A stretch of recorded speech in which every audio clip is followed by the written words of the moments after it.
What's up guys, welcome to the Melodic House Practical Melody Writing course with me, La. So in this course we're going to be going over what makes a good melody, what makes a melody emotionally driven, what makes it hooky, what gives it that feeling where you want to listen to it over and over.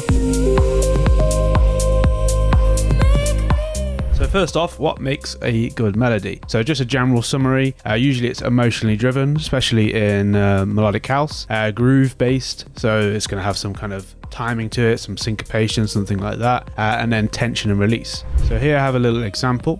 So I'm in the key of A minor, which is basically just all of the white notes starting from A, right? So A is the 1. And so a tension note in a minor scale will be the 7th note. So 1, 2, 3, 4, 5, 6, 7. So the G. This is a tension note because it's the note before we go back to the A again. So I've just got a little example here of where we just kind of working up a melody and we almost end up on this G, and I'll show you without landing on the A. So this would be the release, the A, but the tension comes from this. So let's listen. And you get that feeling of like, oh, where's it going? I need that release. And so that is an example of tension, and then the release is here with the A. And you get that, oh, okay, we're back at home. So yeah, this is an example of tension release, and we'll show it more in the examples that we've got. Okay, so the next slide is just some tools that you would use for writing melodies. So you want it to be doing a lot of repetition and variation, so not repeating too much, where it's just the same notes over and over. You want a little bit of variation in there. And then when you're actually building out these melodies, you might want to loop a little section, so it could just be as small as a 2-bar phrase, or a 4-bar phrase, or 8 bars. And then you just work in that little area, you start adding notes, you take notes away, you play with the rhythm and things like that, rather than thinking of it over like a 16-bar phrase or a 32-bar phrase. If you don't know what I mean by bars, it's just like a period of time, basically. I'll show you when we're in the piano roll. And then the last thing is a call and response. So call and response can be as simple as the call being bum bum and the response being bum bum bum. That's it. That's as simple as what a call and response can be, and it works really well in music and in melody writing. A lot of great producers and songwriters use call and response all the time.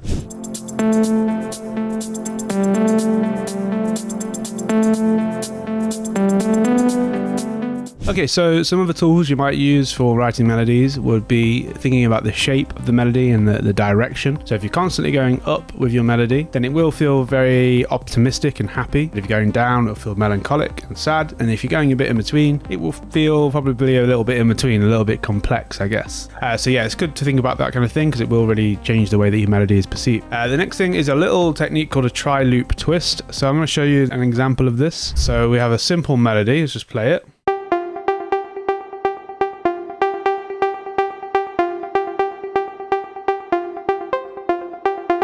Okay, so the melody repeats. You see this phrase here is the same as here, and it just repeats 3 times. And then on the last time, so the 4th time, it changes. There's a little added C here. There's a little timing change, but the rhythm is the same. So it's the same kind of pattern, but we're just getting a little variation on the note. And that way the melody can stick in your head quite nicely because it's just staying the same. And as the chords work through that melody, it will feel a little bit more interesting. And then you have the little variation so it doesn't feel too repetitive. So that's what the tri-loop twist is. Okay, so the last thing is talking about groove, syncopation versus straight patterns. So groove is just the timing in which you putting the notes in. So maybe you're playing the notes in live and you have that kind of human feel to it, a slight delay on the notes and things like that. That can feel really nice and natural. You can also apply that yourself in Ableton by dragging a groove pattern or a swing pattern onto the clip, or you can move the notes manually yourself to apply that. And then the other thing is syncopation versus straight patterns. I'll show you what this is because it's a little bit hard to explain without an example. So this is a straight pattern.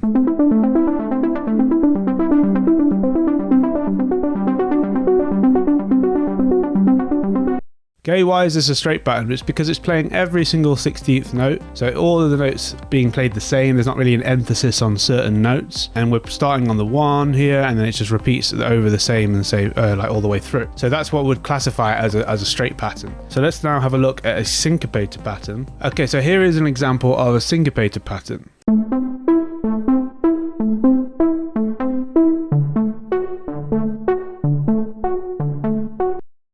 Right, so the way that this works is we start on the 1. You definitely could start somewhere else, but in this example we're starting on the 1 or the downbeat where the kick normally lands, and then we are playing the upbeat on the second note here. Upbeat meaning where the hat will normally land. And then we have this note here, which is skipping a few, and we're kind of landing in between. So we're not landing where the clap would be or the 1, and we're not landing where the hat would be, which would be here, right? So it's just a slight change on the timing each time, but the way that it kind of syncs up is because we're always landing back on this 1, and we're also repeating the phrase. So if we move some of these and adjust them so they don't repeat, if I change it each time, it will feel very weird. So if we do something like this, and then that one's right, and then that one's there.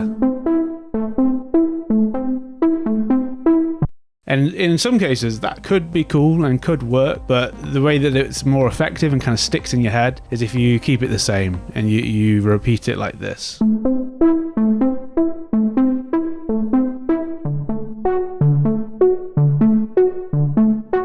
So yeah, there's many examples of syncopated melodies, but it is very effective and very commonly used in melodic house. Alright, so a little bit of music theory and sound design. So scales and modes, these are kind of like rules or themes that you can apply to your melodies, or rules that you follow to ensure that your melodies feel cohesive or have a certain feel to them. And so for example, an A minor scale, meaning all of the white notes from an A, that will have a certain feel to it. Usually it'll be kind of a bit more melancholic, and you would hear that typically in like a melodic techno or also in melodic house. And then a C major scale, being all of the white notes from a C, that will have a certain optimistic feel to it, and you'll probably hear that in like pop music and things like that. Although people do also use major scales a lot in melodic house as well, so it's not just mutually for like happy music or pop music. And so then another thing is modes, and modes are just kind of variations on scales. So say like the A minor Dorian scale, which is quite common, would be it's basically all of the white notes, but you swap out one of the notes, you change it for something else. And if an example of A minor Dorian or A Dorian, it would be all of the white notes, and then when you get to the F, you would take that F away and you change it to F sharp, so you just jump up a note, so the next direct note, and that would be a Dorian, and it kind of feels a bit jazzy. It's a little bit in between a minor and a major scale. And so the next point would be playing pentatonic scales. So this is just removing 2 notes from the scale. It kind of simplifies a scale, and it can be quite nice and easy to play a melody with when you do that. With sound design, yeah, so you want to